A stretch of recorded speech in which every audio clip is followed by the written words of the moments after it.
Well, welcome to City Legal. My name's Peter Inch, and it's wonderful that you can join us here, whether you're joining from home, online, because you have to work at home like a lot of us, or whether you've got a little watch party in a office building, or with a group of friends in a cafe, or whether you're here physically, you're very welcome. City Legal is a community that exists to consider the bigger questions of life with silks and suits in cities right around Australia. And we do that by looking at the Bible together. The format, for those of you who are new, and a special welcome to you, is a short talk followed by a Q&A. And you can ask questions at any time by actually typing a question at the base of your Zoom screen and just selecting either general or the speaker, and that question will pop up to us, or you can write questions on the piece of paper provided. Now, we're very privileged to have speaking for us again today one of the CBF national communicators, David Robertson, and he's going to be addressing us on the book of Job, on the what hope is there for humanity. So I'm going to welcome David to join us now. Thanks, David.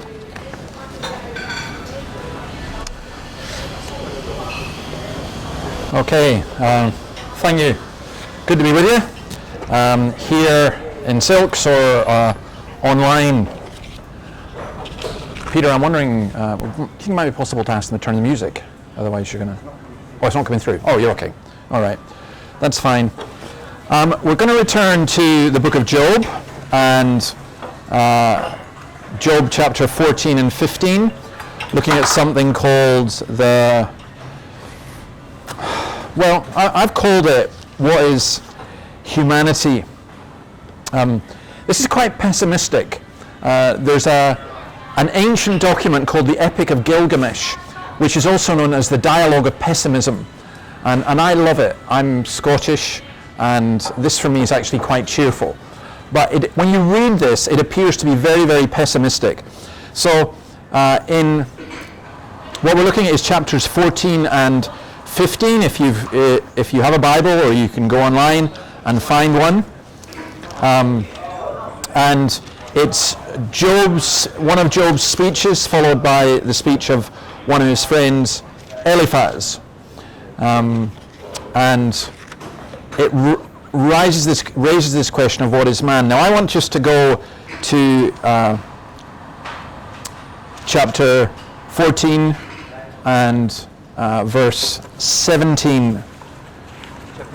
Sorry, chapter 19. I'm on the wrong.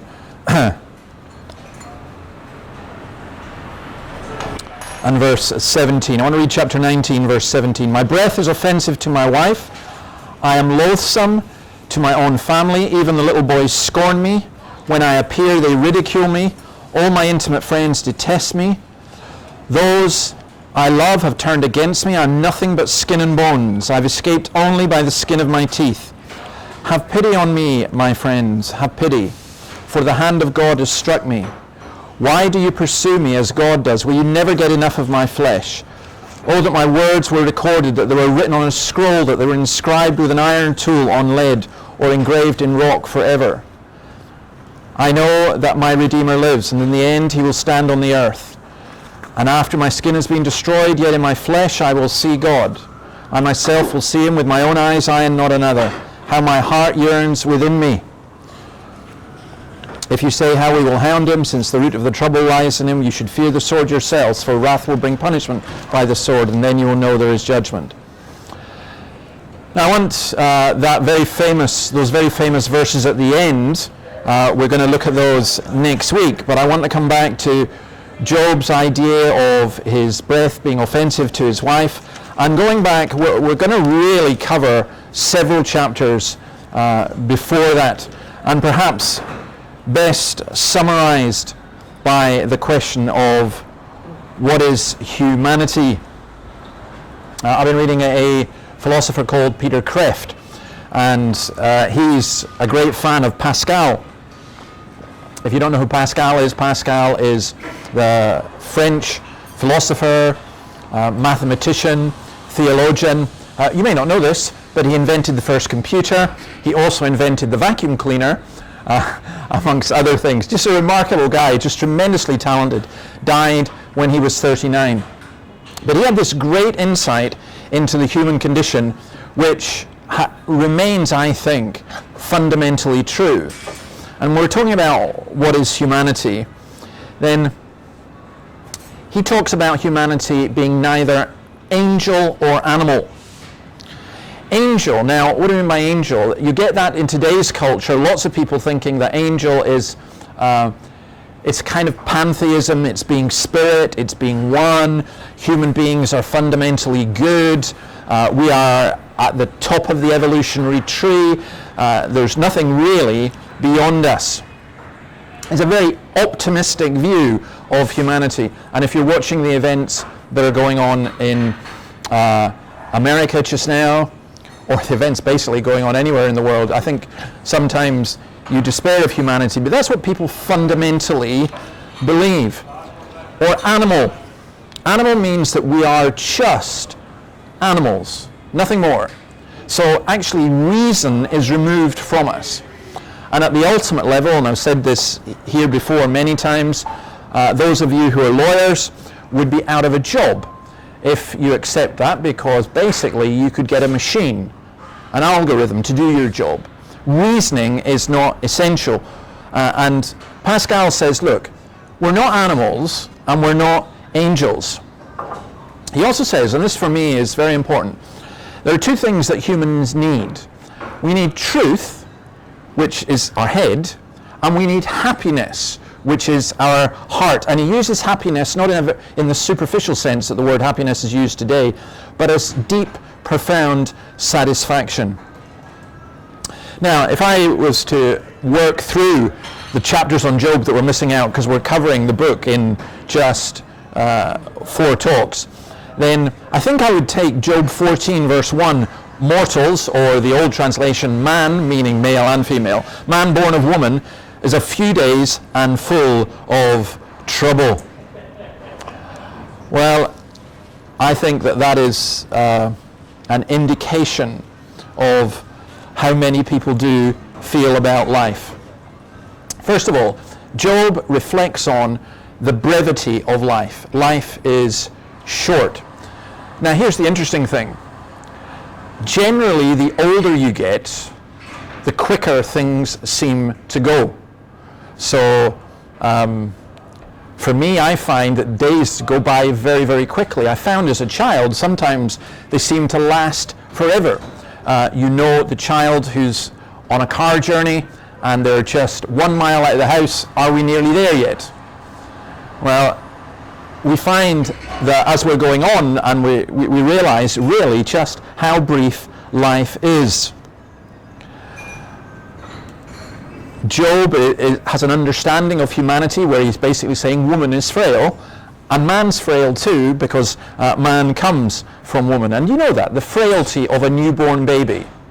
You hold that precious child in your hand and you see how weak and how frail they are and how easily they could be destroyed. Psalm 90 verse 5, you sweep men away in the sleep of death. They're like the new grass of the morning, though in the morning it springs up new, by evening it is dry and withered. And I'm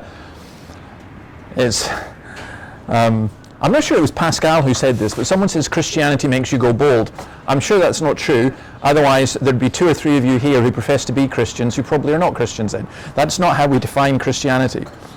But one of the things that it does, it gives you a sense of realism. And you may be looking at yourself and you may think, I'm fit and I'm healthy, I'm relatively handsome. I'm sure none of you have that kind of ego. But you're going to wither. That's the way it's going to be. This shall remain nameless. This person shall remain nameless, mainly because I don't know their name. But my wife was talking to somebody and they were saying, have you not had Botox? Everyone in the North Shore has Botox. I'm going, okay, well maybe not. Again, looking around me here, and I can't see on the camera, but perhaps you do have Botox. But what's the point? Why? You're not going to hold back how we fade. So life is brief, but it's not only frail, it's a few days. Verse 5 of chapter 14 says a person's days are determined. There's a boundary and we cannot go beyond them. And then it says your life is frail, your life is brief, and your life is full of trouble. He's saying God's watching us, but it just seems Job, of course, has seen all of this, and he's saying, well, he's gone from my life is wonderful, my life is great, my family are doing well, my business is doing well, and he's gone to this frailty. And then it gets even worse, because throughout Job, one of the things that comes up again and again and again is the finality of death. So in chapter 14, for example, he makes a contrast between man and the trees. And he says there's hope for a tree because when it's cut down, it grows again. But when you die, you're not going to grow again. You're not going to be reincarnated. There's a Scottish group, I'm going to educate you in culture. There's a Scottish group called the Proclaimers. You may know their song, I would walk 500 miles and I would walk 500 more. They from the film Shrek, which all you cultural aficionados have watched. And they speak with very broad Scottish Fife accents, and they have a strong Christian influence upon them. I think one of them professes to be a Christian, and they have a song actually about reincarnation, which when I first heard it I burst out laughing, because it says, I don't believe in reincarnation, I'm not coming back as a flower. And that's a very, very interesting, well, reincarnation is a really interesting concept, but here death is being spoken of as final. Now that for me it's fascinating in the book of Job. It appears as if there's no hope or a resurrection. Now the verses that we read in chapter 19 indicate that there is a resurrection, but I struggle to find that. You want me to? A quick adjustment.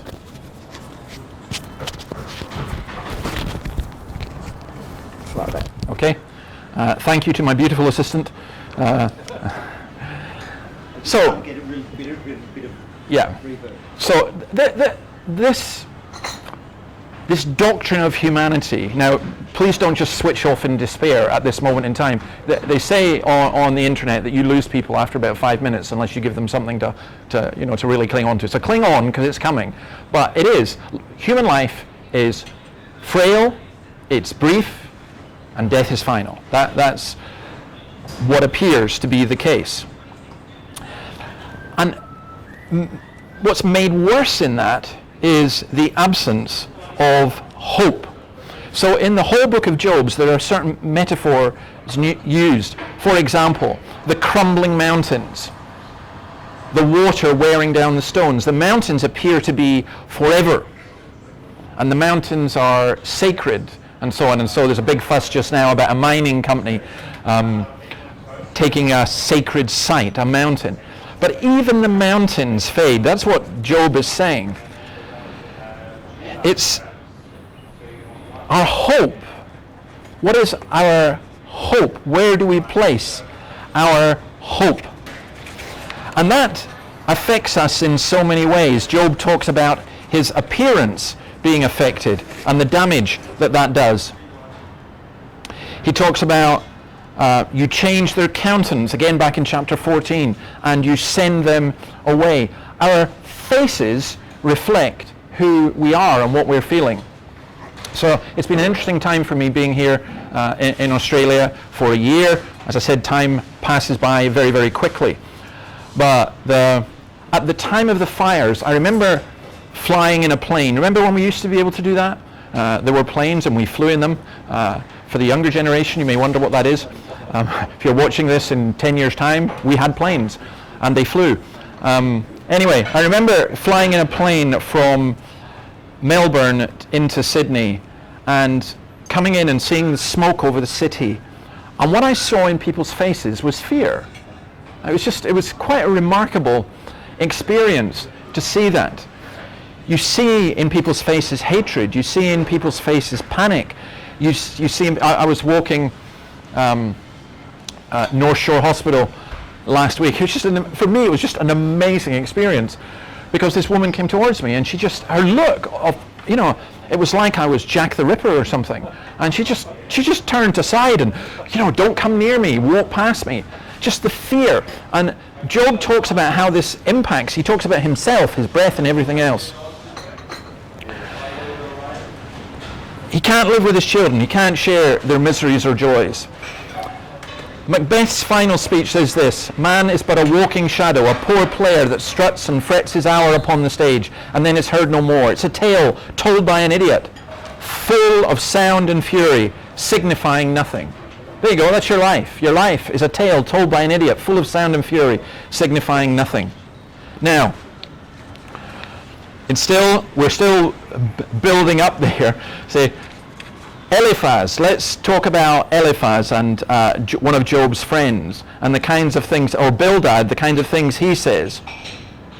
And they accuse Job and they attack him of irreverence, they accuse him of arrogance. His words are called windy and arrogant. His guilt makes him speak too much. He's saying, look, Job, you're impure, you're unrighteous, you're corrupt. Can't you see God is great, but you're scum? And Job thinks, no, this picture doesn't quite fit. It's not very helpful either. It really doesn't help. They also say, Job's friends say, look what's going to happen to you. You're guilty. The wicked man writhes in pain. His years are numbered. He's terrified. The destroyer comes upon him. He's in darkness. He's destined for the sword. He worries about poverty and lack of food. He'll suffer torture, pain, fear, and guilt. He shakes his fist at God. He's self-indulgent and fat. In the Old Testament, a chubby person, and that's referred to a couple of times in Job, is somebody who symbolizes selfish luxury and spiritual insensitivity. Now, the basic message of Job's friends is, I don't get life, it's really rough. His friends it's really rough because you're a miserable sinner and you're going to die in misery. And I think the answer to all of this has to be, there must be more to life than this. I want to return to the Proclaimers. Their song, they have another song that goes, the life that I've been living since the day that I drew breath has been my way of forgetting I'm on the journey to my death. Freud saw that. Others saw that. Going back to Pascal and his thoughts on what's involved. I think that this tension within humanity of wanting to know truth but not being able to cope with truth, wanting happiness but not knowing how to get it. So we spend most of our days avoiding the most significant truth of all, that we are frail, that we are weak, that we are going to die, and we are going to meet our Maker. See, in life, there are so many good things to enjoy. But at the end of it all, you can't take any of it with you. It's so frail, it's so brief, and therefore seems to be so hopeless. Now, all of this is the Bible teaching. If you read Job, if you read Ecclesiastes, all of this is teaching what we would now call existentialist philosophy. It's Albert Camus. I've just been reading Camus' The Plague, which is very, very interesting in light of our current situation. And it basically says, what's the point? What is the point? Where is the hope? In chapter 19, that's the answer to the question asked in Job 14, verse 14, if a man dies, will he live again? Now, it's interesting, a lot of scholars, when they look at Job, they go, well, this can't be right because there's a doctrine of personal resurrection here, and the ancients didn't have that. Yet they did. This is the only hope that Job foresees. One of the interesting things about the indigenous culture here in Australia is that long before Christianity came to its shores, there was a concept of one creator, and there was also a concept of a life beyond. That seems to be inherent in all humanity. And this is where Job is looking for this. He talks about how God will long for him. He talks about how God is the only one who can renew him. He talks about how his sin would be sealed up in a bag and thrown away. Now, I'm not going to read it, but if you had time, go to Isaiah chapter 40, read the whole chapter, but especially verses 6 to 8, which says, the mountains crumble, the seas fade, everything is destroyed except this. The word of God endures forever. That's why we're looking at it just now. And because of that, that word tells us about the doctrines of resurrection and the judgment to come. And for Christians, we live in the light of the resurrection. In fact, the resurrection is our only hope. I genuinely have this as a question for those of you who are not yet Christians. What is your hope? I was speaking to someone fairly recently who, when I first met them, had been quite a strong atheist, and is now saying to me, I think I've almost become a Christian, and it's doing my head in. It's completely turned my world upside down. I can't cope with this. And I said, well, I'm not going to try and calm things down. I'm really, really glad about that. I'm really glad. And he says, Jesus is messing with my head. Because if this is true, it changes everything. And that's the point. So here's a reality. Reality is, and nobody watching this, you can't deny this. The reality is, your life is brief, your life is frail, and death is final. You're not coming back, and you're not going to live on, even in your writings.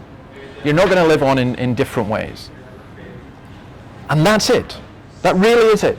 You basically better accept Bertrand Russell's philosophy that you are a blob of carbon moving from one meaningless existence to another. If that's true, you, as Richard Dawkins would put it, you suck it up. That's the way it is. But I know that there's much, much more than that. And this is the other reality. The reality of the resurrection of Jesus Christ and everything that then that proves and that stems for that. You weren't made to die.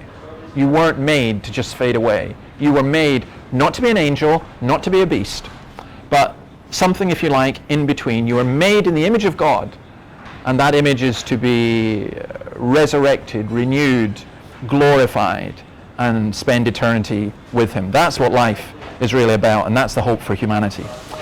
Okay, we'll do some questions. And feel free to accept them in. Is accepting the view of humanity as articulated by Job good for us? Okay. If it's true, yes. It depends what you mean by good for us. If you mean by good, does it make me feel better? Well, it depends who you are. So sometimes we don't want to face up to reality.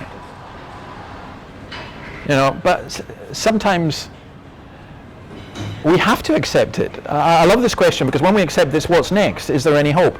I think you've got to ask that question. I think you have got to be honest and ask, what actual hope is there? And then I would challenge you to bring me your hope and then allow me to demolish it. Because I think any hope that you have is going to be so easily demolished. I mean, where's your hope? I mean, is your hope in politicians? I think that should be gone. Is your hope in lawyers? No. Those of you who are lawyers, no, that's a hopeless hope. Is your hope in sport? It's one of the interesting things about this COVID-19 stuff is that how so many of things that we place our hope in have gone. Is your hope in your family? Well, what about betrayal and everything else? Is your hope in living forever? You know you're not going to live forever. Again, this crisis will remind you of that. So we look for hope now, but the trouble is we must not look for hope that's false hope. We have to look for something that's real. How does the hope of the resurrection make our life flourish now? Because you've got something to live for. Because you're not coming back as a flower, as the proclaimers would put it, because I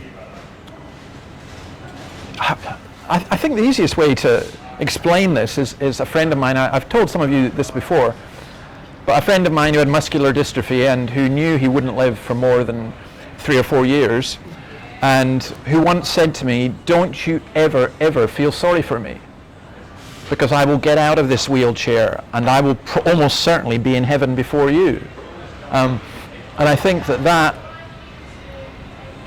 that's in a sense the Christian hope. For me, the hope is of forgiveness, that I'm being forgiven. For me, the hope is that my life has meaning now. It's a strange thing, isn't it, that people have this idea of Christianity is about pie in the sky when you die. But I prefer the other phrase, that it's really steak on your plate while you wait. Because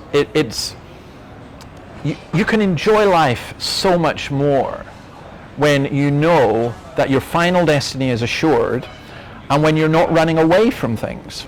So I just think it impacts everything. Why does the book of Job resonate with non-believers? Because it asks the same questions that non-believers ask, and it faces the same issues that non-believers ask. Why is there suffering? Why is there pain? Why do good people suffer, and so on? Does the book of Job fully explain why bad things happen to good people? No, because I don't think it intends to. I think there's not a direct causal effect. I think what he's saying is, in one sense it's saying, look, the world's screwed up. I'm a Christian. I'm a believer in Jesus. I would be an idiot if I thought that meant I was immune from COVID, for example. Oh, Jesus will protect me. Why? What makes you say, where do you get that from the Bible? So I think that it's what the book of Job does, it sets it in a broader context. Is Botex defendable as care for the temple of the body? Okay, I knew I shouldn't have gone there. Honestly, I'll tell you this. I once spoke at a church in the US and mentioned Botox as just an example, because I never thought of anyone taking it. And the pastor came out and he said, "You're either an incredibly brave man or an idiot." And I said, "Why?" He said, "Half my congregation have had Botox." I said, "Oh, you're kidding me." I said, "I'm an idiot." He said, "Yeah, I thought so." But is it defendable as care for the temple of the body? Well, how's it caring for the body? I'm not an expert on these things, but I'm told it can actually do you a great deal of harm. It strikes me as a fair bit like a vanity project. Yes, go for good health, but I'm not sure that Botox puts you in good health. Is it not all just about looks? Or given we will all wither and die, is it silly to put effort into delaying that process by exercise? No, not at all. You look after the body. It's like saying, hey, you know this? It's all going to burn, so I'm just going to let my house go to rack and ruin. No, we're stewards, and we have to care for our bodies. Your body is a temple of the Holy Spirit, and you have to look after it and care for it. It's interesting, compared with Greco-Roman pagan society, which both worshipped the body and at the same time demonized it, Christianity set up the body as something that is to be treated with dignity. How consumed should we be by the reality of the resurrection? Totally. Is human flourishing a worthy or even realistic goal for Christians and or non-Christians? Of course it is. We want people to flourish. We want people to prosper. Here's the paradox, and again, Pascal points this out. Can a triangle become untriangular? No, it can't. Can a dog become a non-dog? No. But this is what humans can do. Humans can become inhumane. We can go against what God created us to be. That chair that you are sitting on can never be an unchair. It's a chair. And it's the same, but with us, and what we want is human flourishing. The point I would make is those who are humanists and reject God are not really humanists at all. The strongest humanists are those who are Christians. Can you say something about contemporary identity politics? Yes, it's rubbish. And what it means to be human. Yeah, identity politics seeks identity in a tribe, in a group, in a political opinion. What it does is, ironically, although it talks about equality, it goes against equality.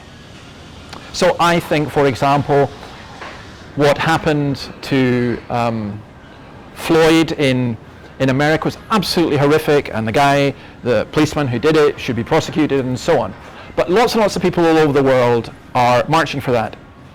But I have a question in my mind. There were hundreds, if not thousands, of Yazidi girls who 10 years ago were raped and murdered. How many of these same people were marching for them? So do they not matter? Why we do it? Because we're choosing certain identities. And we do that all the time, and I'm afraid that social media make us do that all the more. And I think identity politics seeks us to get our identity in a group identity.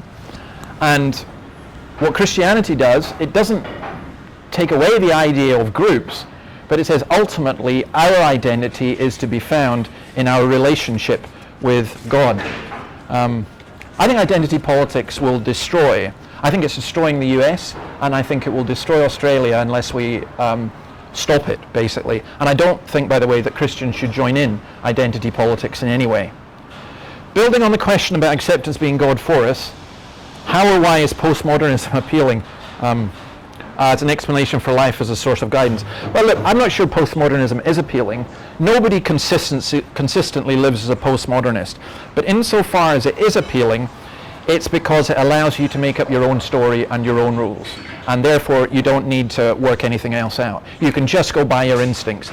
Postmodernism essentially reduces man to an irrational beast. And if you want to live by your instincts, then it will appeal to you. One could live one's life satisfied in a view that there's no hope of a personal resurrection, but knowing that God's presence and Jesus' life are sufficient to live a good life on earth. Why do I need additional hope? Aren't God and Jesus enough? No, you haven't got God and Jesus if you don't believe in the resurrection. That would make Jesus' life and death and resurrection to be pointless. It would also make God out to be a liar. It would also then mean that you were being idiotic because you were believing in a God who wasn't powerful and who lied and wasn't good. And if you want to live your life like that, you live your life therefore in hell, guided and governed by demons.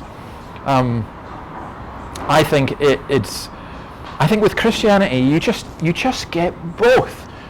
You get to enjoy this life, as Pepsi would put it, to the max, and you've got a promise of the life to come. So you're in good health, you enjoy that, you get cancer, you know where you're going. The good and the bad always go together and mix together. And so the Christian life is not, ironically, I began this and it was so, what is man, born of trouble, brief, and say, oh, you're so miserable. But it's actually the very opposite. Knowing what we are and then knowing what Christ gives is extraordinary. And that's why, again, if you're watching this, you're not a Christian, and I'm saying to you, you need to get this, you need to grasp this. It is by far the most important thing you will ever hear and the best news you will ever get. Any more questions before we're done? Or one more? Okay, we'll do one more. Speaking of Botox, wow, you guys, yeah. One or two of you, I'm just looking at the select audience around here, and maybe they should go out and get an appointment. No. It can be used for cosmetics, but also to treat neuromuscular conditions. Botox injections, parts of the brain. Can you take any analogies from this duality? Yeah, of course. Almost everything can be used for good and bad. I'm extremely thankful for heroin, because when I was in an incredible amount of pain in hospital, morphine was, I understood a little bit about being an addict, because having that button that you press that just took away the pain was absolutely fabulous. So, heroin can be used for good. If you know the life of William Wilberforce, of course, opium and so on was considered to be beneficial then. And it's only later they came to realize its addictive properties and the harm it could do. Of course, plastic surgery. I'm not saying to someone who's a plastic surgeon, oh, you're a horrible person, you shouldn't be doing that. Plastic surgery is really important for people who've been badly burned or other things like that. But what I was talking about was the attempt to try and have the eternity of youth. It's a Canadian writer. I'm trying to remember, it's Doug Copeland. It's just, in one of his novels, he talks about how we spend all our youth trying to make money, and all our older lives, if you like, spending money to try and retain our youth. It just doesn't. Why do we live in a culture where it's a shameful or a sinful thing to be old? I think it's wonderful. I think when I meet somebody who's like 100 years old or 90 years old or as old as Peter Wrench here, I think, wow, that is utterly brilliant. But we live in this culture as, like, remember when The Who sang, Hope I Die Before I Get Old? And now all these rockers are old and they're not singing that anymore, are they? It's quite remarkable. So, yeah, sorry, that was going off the point a bit. I hadn't really expected to have a Q&A on Botox, but if any of you are Botox experts and you wish to correct me in anything that I've said, feel free to write in. If you've got any complaints, make them to Peter Wrench. Well, thank you very much. I think, David Robertson, it's wonderful that you could be with us again today, and look forward to seeing you same time next week. See you then.